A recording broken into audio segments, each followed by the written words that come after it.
আর একটু জিকির করে লা ইলাহা ইল্লাল্লাহ, লা ইলাহা ইল্লাল্লাহ, লা ইলাহা ইল্লাল্লাহ, লা ইলাহা ইল্লাল্লাহ মুহাম্মাদুর রাসূলুল্লাহ সাল্লাল্লাহু আলাইহি ওয়াসাল্লাম। আমি আপনাদের সন্তান হিসেবে আপনাদের সম্মুখে বসছি, কোরআন হাদিস থেকে কিছু আলোচনা করব। সংক্ষিপ্ত সময় কিছু দামি কথা বলবো, কথাগুলো সকলে মনোযোগ সহকারে শুনবেন, আমার অনুরোধ আপনাদের প্রতি।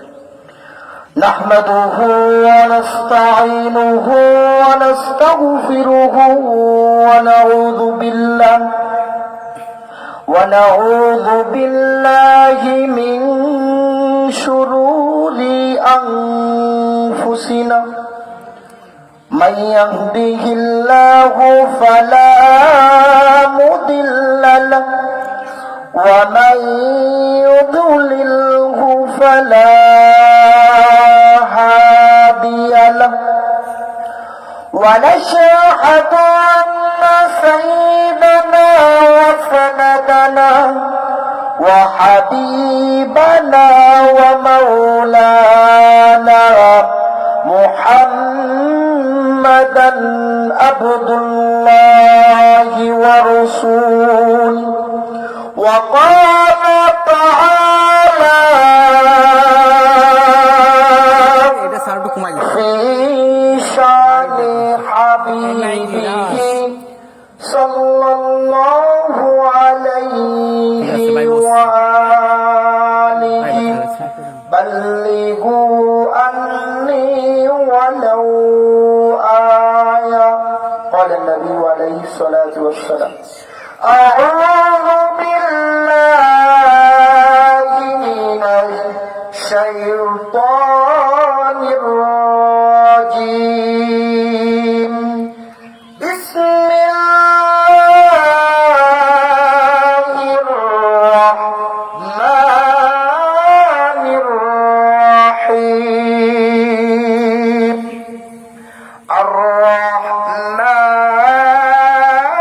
الرحمن علم القرآن خلق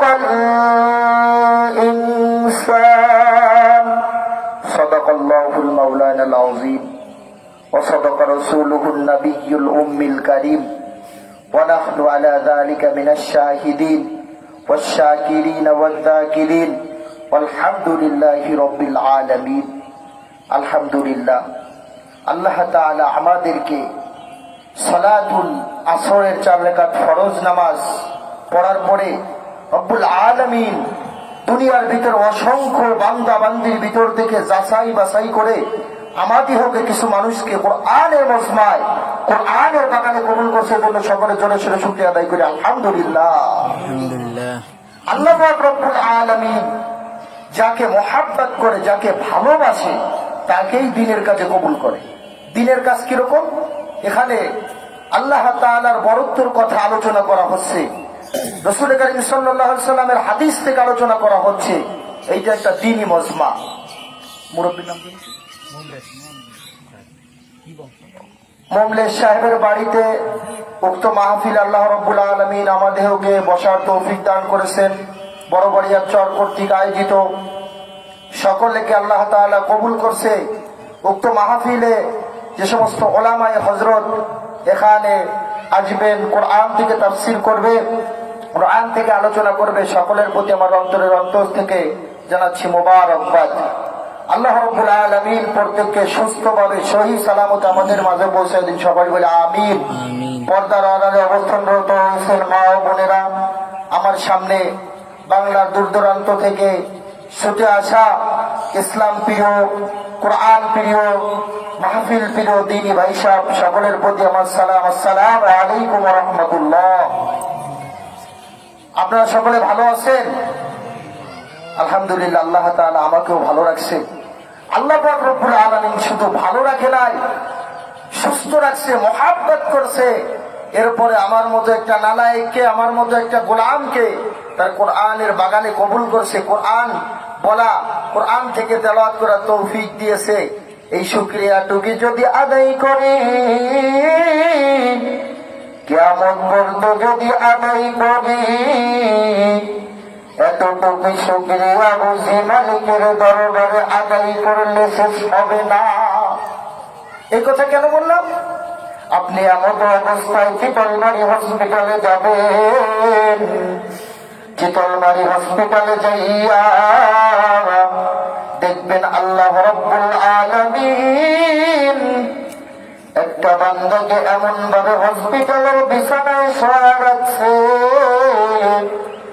শত শতবার মাওলাকে ডাক দেওয়ার চিন্তা করলেও, চেষ্টা থাকতেও রব্বুল আলামিন তার শরীরের মধ্যে এমন কোন শক্তি রাখে নাই আল্লাহকে আল্লাহ বলে ডাক দিবে। এত বড় অসুস্থ, কিন্তু সেই মালিক তো তোমাকে আমাকে ওই বান্দার কাতারে রাখতে পারতো, কিন্তু সেইটা তো করে নাই। রব্বুল আলামিনের তোমার আমার বড় বড় বড় মায়া, বড় দয়া রে বাবা। এই বড় বাড়িয়ার চর কোরআনের ময়দানে, কোরআনের বাগানে রব্বুল আলামিন কিছু সংখ্যা বান্দাকে দুনিয়ার ভিতরে যেরকম নাকি জেলে ভাই নদীর ভিতরে খাপ দিলে প্রত্যেকটা মাছ জালের ভিতরে ওঠে না, সেরকম আজকে আমাদের মমলক চাচা মুরব্বী কোরআনের বাগান জমা আছে, কোরআনের ময়দান জমা আছে।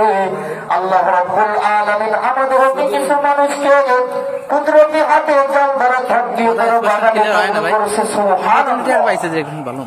এতটুকু শুকরিয়া যদি আদায় করি, এই শুকরিয়া যদি আদায়